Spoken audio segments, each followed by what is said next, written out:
Bismillahirrahmanirrahim. Alhamdulillah rabbil alamin. Raditu billahi rabban wa bil islami dinan wa bi Muhammadin sallallahu alaihi wasallam nabiyyan wa rasula. Rabbi zidna ilma wa rizqna fahma. Rabbi israh li sadri wa yassir li amri wa hlul 'uqdatam bil lisani yafqahu qawli. Allahumma iftah lana hikmataka وانشر علينا من خزائن رحمتك يا أرحم الراحمين لا حول ولا قوة إلا بالله العلي العظيم. Alhamdulillah, kita akan melanjutkan pelajaran kelas 7 dengan halaman 163 tentang dakwah Nabi Muhammad SAW di Madinah. Setelah Rasulullah SAW sampai ke Madinah, maka Rasulullah membuat program kerja dan beliau melaksanakannya. Program kerja Rasulullah itu yaitu membangun masjid. Yang kedua, mempersaudarakan kaum Muhajirin dan Ansar. Yang ketiga, membuat perjanjian dengan penduduk Madinah. Pertama Rasulullah SAW lakukan adalah membangun masjid.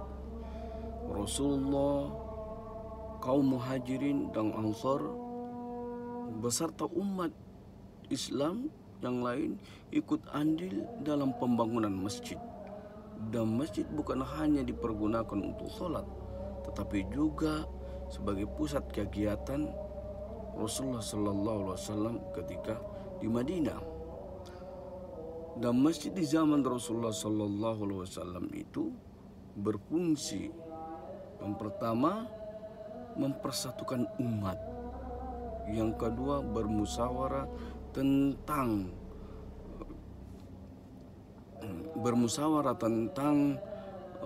perkembangan Islam. Yang ketiga, menjadi tempat kajian ilmu agama. Yang keempat, sebagai pusat pemerintahan Rasulullah SAW setelah beliau diangkat menjadi pemimpin Madinah. Kemudian langkah yang kedua, Rasulullah SAW mempersaudarakan kaum Muhajirin dan Ansar. Muhajirin itu adalah orang-orang yang berpindah dari Mekah ke Madinah, dan Ansar itu adalah orang-orang yang tinggal di Madinah menyambut kedatangan Rasulullah SAW. Orang-orang Ansar menganggap kaum Muhajirin adalah sebagai saudara sendiri, sehingga orang-orang Ansar ini memperbolehkan tinggal di rumahnya dan memberikan fasilitas kepada mereka untuk dipergunakan apa saja yang ada di dalam rumah itu. Dan di antara sahabat yang dipersaudarakan oleh Rasulullah SAW itu dari Muhajirin, Abu Bakar dipersaudarakan dengan Kharijah bin Zuhairah dari Ansar. Begitu juga Umar bin Khattab dipersaudarakan dengan Itban bin Malik. Bilal bin Rabah dipersaudarakan dengan Abu Ruwaihah. Amir bin Abdullah dipersaudarakan dengan Sa'ad bin Mu'az. Abdurrahman bin Auf dipersaudarakan dengan Sa'ad bin Rabi. Zubair bin Awam dipersaudarakan dengan Salamah bin Salamah. Kemudian Utsman bin Affan dipersaudarakan dengan Aus bin Sabit. Talha bin Abdullah dipersaudarakan dengan Ka'ab bin Malik. Abu Huzaifah bin Utbah dipersaudarakan dengan Ubbah bin Bishr. Ammar bin Yasir dipersaudarakan dengan Huzaifah bin Al-Yaman. Lalu kaum muhajirin merasa aman, nyaman tinggal di Madinah. Mereka saling bekerja sama, saling toleransi, dan menjadilah ketika itu Madinah menjadi kota yang indah. Kemudian langkah selanjutnya yang diambil oleh Rasulullah, yang dilakukan oleh Rasulullah Sallallahu Alaihi Wasallam adalah membuat perjanjian dengan penduduk Madinah, atau yang lebih dikenal dengan Piagam Madinah. Di antara isi Piagam Madinah ini adalah kaum Yahudi dan kaum Muslimin wajib ikut serta dalam peperangan.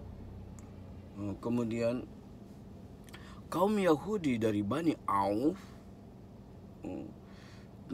harus diperlakukan seperti kaum Muslimin. Yang ketiga, kaum Yahudi tetap dengan agama mereka, keyakinan mereka, dan begitu juga kaum Muslimin tetap dengan agamanya. Yang keempat, semua kaum Yahudi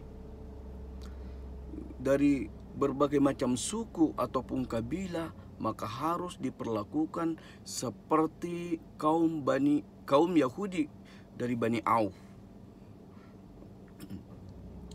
Yang kelima, kaum Yahudi dan Muslimin harus saling tolong-menolong dalam memerangi atau menghadapi musuh. Yang keenam, kaum Yahudi dan Muslimin harus saling berbuat kebaikan dan saling mengingatkan ketika terjadi penganiayaan atau kezaliman. 7. Kota Madinah dipertahankan bersama dari serangan pihak luar. 8. Semua penduduk Madinah dijamin keselamatannya, kecuali bagi mereka yang melakukan kejahatan. Perlu diketahui bahwa di Madinah ini bukan hanya orang Islam saja yang tinggal, tetapi non-Muslim juga banyak di Madinah.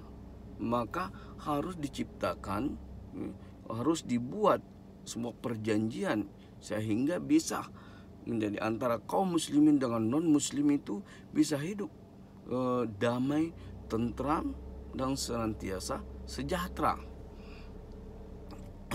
Nah, inilah yang dikenal dengan Piagam Madinah.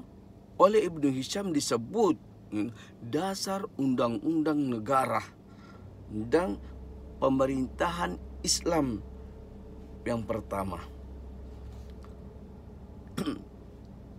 Dengan program-program Rasulullah Sallallahu Alaihi Wasallam inilah yang menjadikan Madinah ini adalah menjadi kota yang maju dalam peradaban kebudayaan sehingga terkenal dengan sebutan Madinah Al-Munawwarah yang artinya kota yang bercahaya. Kesimpulan dari pelajaran ini bahwa Rasulullah Sallallahu Alaihi Wasallam, yang pertama kesimpulannya, Rasulullah Sallallahu Alaihi Wasallam membangun masjid itu untuk memperkuat persatuan di antara umat Islam. Kemudian fungsi masjid yaitu bukan hanya untuk sholat, tetapi tempat persatuan umat Islam. Kemudian sebagai tempat musyawarah tentang perkembangan Islam, kemudian sebagai tempat kajian ilmu agama, kemudian sebagai tempat pusat pemerintahan Islam.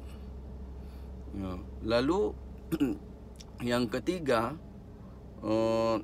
kaum Ansar dan Muhajirin ini dipersaudarakan oleh Rasulullah Sallallahu Alaihi Wasallam.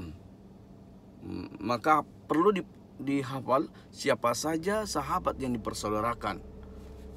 Kemudian yang terakhir, isi Piagam Madinah ini perlu, karena isi Piagam Madinah inilah yang menjadikan kota Madinah sebagai kota yang maju, kota yang maju dan yang dikenal dengan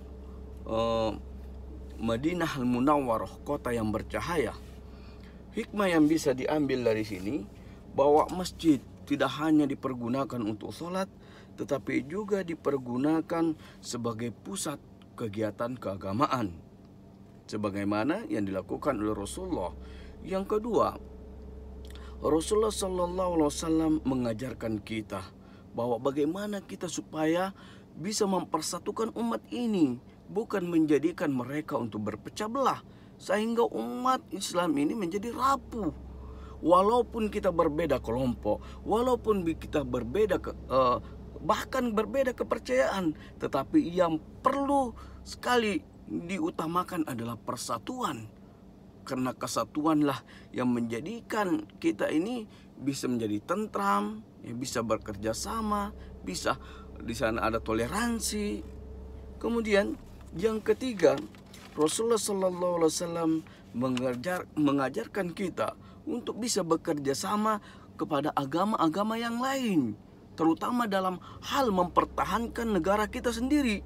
Walaupun kita berbeda agama, yang tidak boleh adalah bekerja sama atau yang tidak boleh bekerja sama dalam hal keyakinan, hal akidah, ini tidak boleh.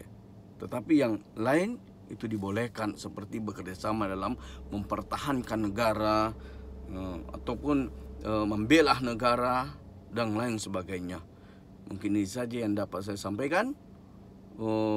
Saya akhiri. Assalamualaikum warahmatullahi wabarakatuh.